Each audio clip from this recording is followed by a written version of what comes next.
I first watched this video like back in December, I think. I'll find the date, but I didn't finish the whole video. Hey guys, welcome to my channel.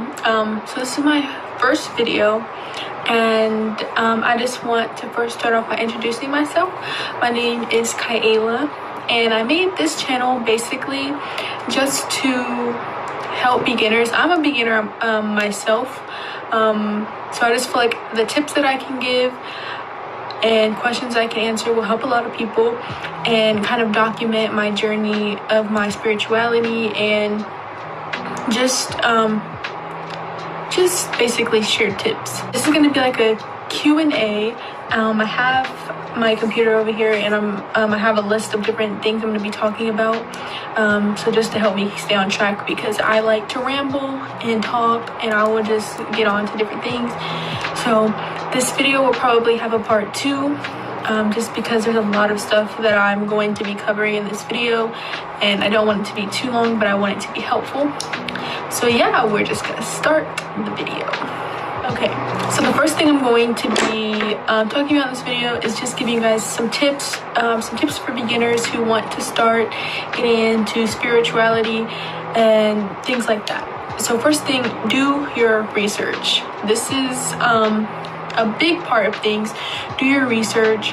Why do you want to do this? Don't just do it because, I'm going to be talking about this part a lot too, but don't do it because it's a trend.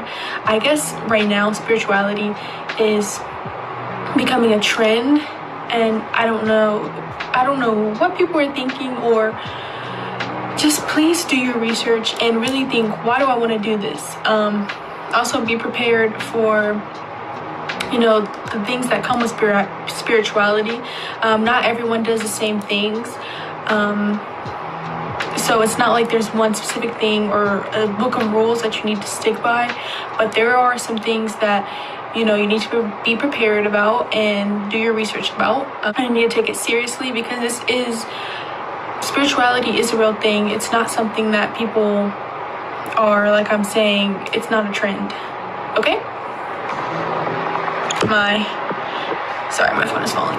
It's not a trend, so take it seriously. Do your research. Also, I've been getting a lot of questions about, since I'm a beginner, what type of crystals would be good for me to start off with, things like that. So a couple of crystals that are good for beginners. First one is quartz. So you have rose quartz, you have clear quartz. Tiger's eye, it belongs to the quartz family. So these can heal, give you clarity, work with love, harmony, peace, protection, things like that. Then there's amethyst, which is a really pretty like purple type crystal. Stress relief, protection, and like tries to get rid of those negative energies. The other one that I have is citrine, and this is confidence and happiness. So I actually have tiger's eye and citrine. I can show you guys mine right here. Okay, so this is my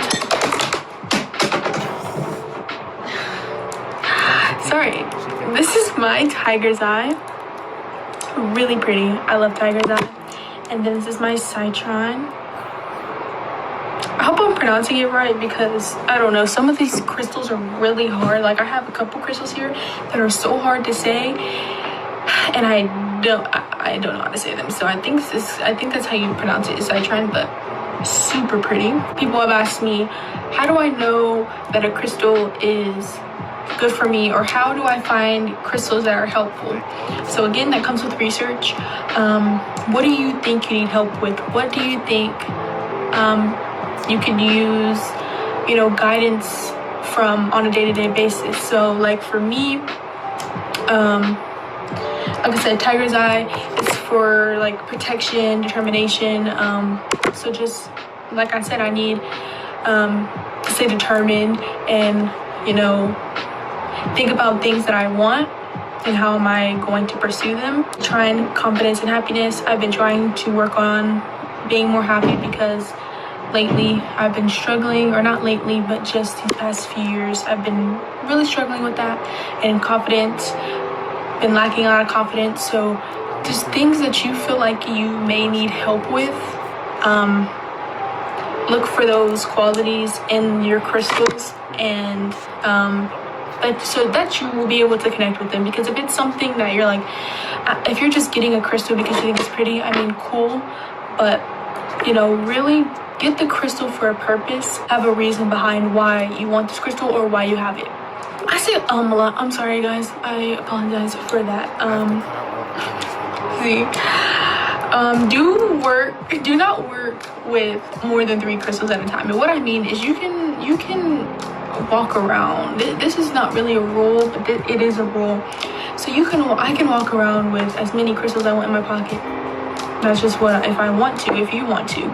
But the main thing is try to focus and put your energy into just 3 at a time, so that way you can slowly program your crystals and really put the energy into them that you want to. So the one that I really have been putting a lot of my energy into is my Amazonite, and this is so I have my crystal necklace, but this was my first crystal that I got, and I got this one because I remember this is the real beginning of my whole thing. Let me go into this. So growing up, my mom was very spiritual. I don't want to say too much, but I believe that my mom had some type of power. I don't know. My mom was very powerful, and as I get older, I'm just gonna say a lot of things have happened to me, and I've seen a lot of things, and I felt like now was really the time for me to start getting into my spirituality, because I've always seen my mom do it, and she was passionate about it, and she was just always so happy, and everyone just thought she was such a good person, and she was just so nice to people. And I want to be like my mom. I wanted to be like her. I wanted to do the things she did.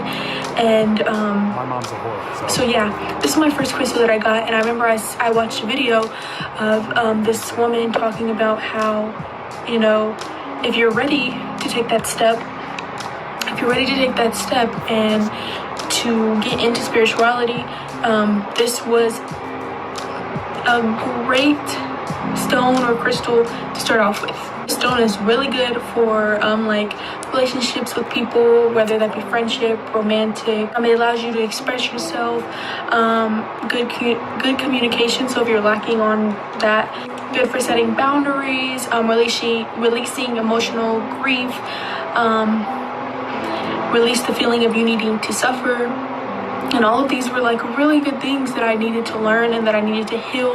And so this is my very first one, and I have this one programmed. I've been, like I said, spending a lot of time and putting a lot of energy into this one. It's really good if you want to talk to your crystals. A lot of times I talk to my crystals, talk to my spirit guides. I remember when I was taking my algebra final, because I suck at math. I suck. I was holding this crystal and talking to my spirit guides, just asking them to be with me while I take my exam and help me get through it, and be patient, because a lot of times I'm not patient. But yeah, so this is one of my favorite crystals, and I keep this one with me when I go to work, in my pocket, anything like that. It's how to take care of crystals, or not necessarily take care of them, but a lot of people ask about recharging crystals, because what your crystal is supposed to do is soak up the negative energy, or soak up those things that you're having trouble with. So you want to cleanse them and clear that out. So I have 2 crystals charging in here right now because I got them as a gift, and I don't know if they picked up any of that energy, so I don't want it transferring to me. So they're charging in there right now. It's kind of hiding. But one way that you can cleanse is with pink Himalayan salt. So I have this cute heart dish I got from Dollar Tree, and a pink Himalayan salt in here, and you just kind of set them in there and let them charge for however long you want. That's also there's not a rule to that. Just however you feel like they need to sit in there, and when you feel like they're done cleansing, then you can take them out. Same with the pink Himalayan salt. Whenever you feel like you need to switch that out, that's when you do it. It's all personal preference and how you feel about it. There's also many other ways to cleanse. You can use salt water, but this also comes with research. Not all your crystals can be put in salt or salt water, so some of them can dissolve. So you need to do research on your crystals and make sure that you can put them in the salt water or you can put them in the salt. Smudge with sage, you use incense, singing bowl, so you cleanse it with vibrations. And then also everyone knows about this one, the full moon. We don't always have a full moon, so if we don't have a full moon, you're not going to be recharging them. So like I said, there's these other options that you can use instead of using a full moon. And I already covered how long does it take to recharge. It's up to you, however long you feel like you need to charge them.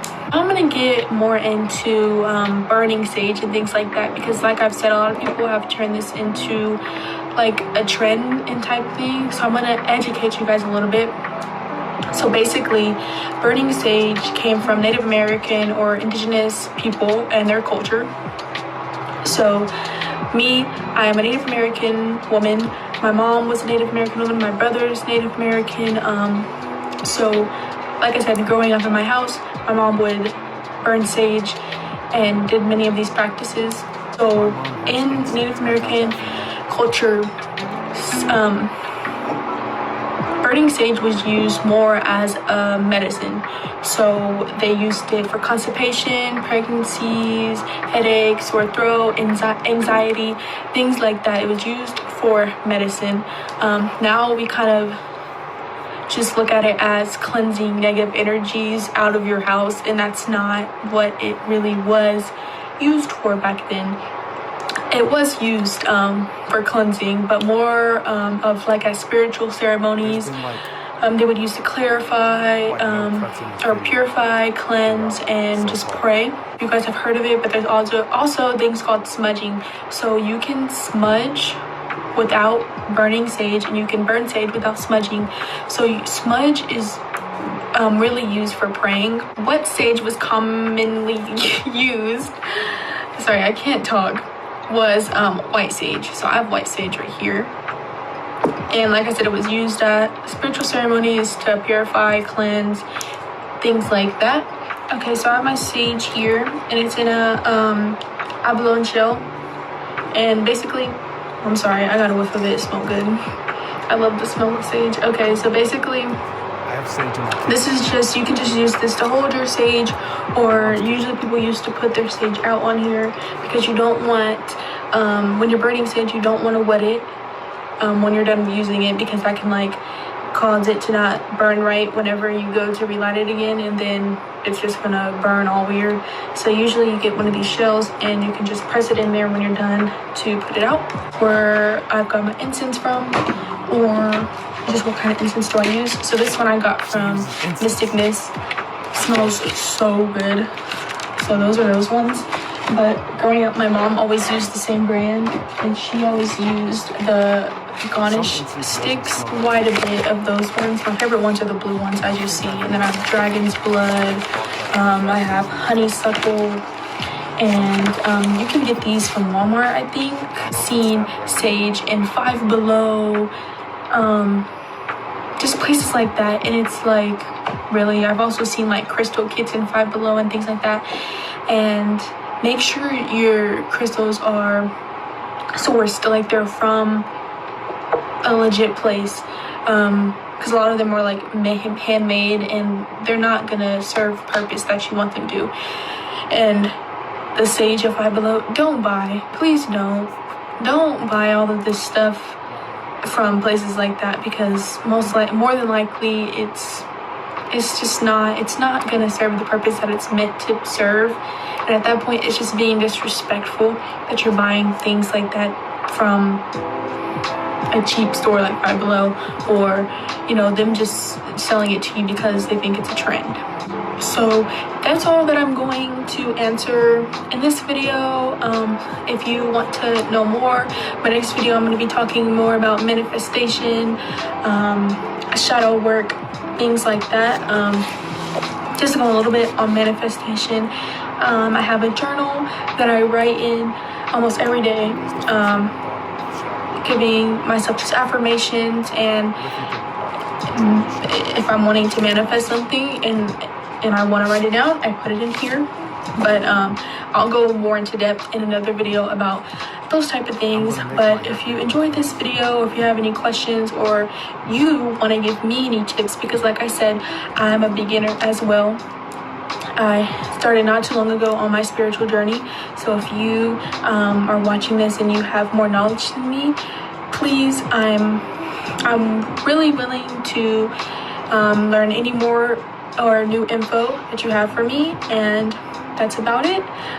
Please subscribe to my channel. I've had this channel before. It was used for something else, but I kind of fell off with it. But this is something that I'm really passionate about, and I really want to help and just show you guys basically what spirituality has done for me, and I want to help other people learn about it and be more open to it. So thank you for watching. Looks like the video's over. I didn't have time to react before it started, so looks like it's it. Looks like the video's over. There's the camera right there. I still need my radio announcer job. They told me I had a really good voice. They told me I was good at acting, good at modeling, but what do I get? Nothing. Let's stop this right now. I'll see you guys later. I like this hair when it's at the front. It makes me look cool, almost like a anime character or something. Oh my gosh. Hey. Hey. I have to be quiet because my mom's sleeping in the next room. She can sometimes hear my chair rolling when I'm like doing this thing.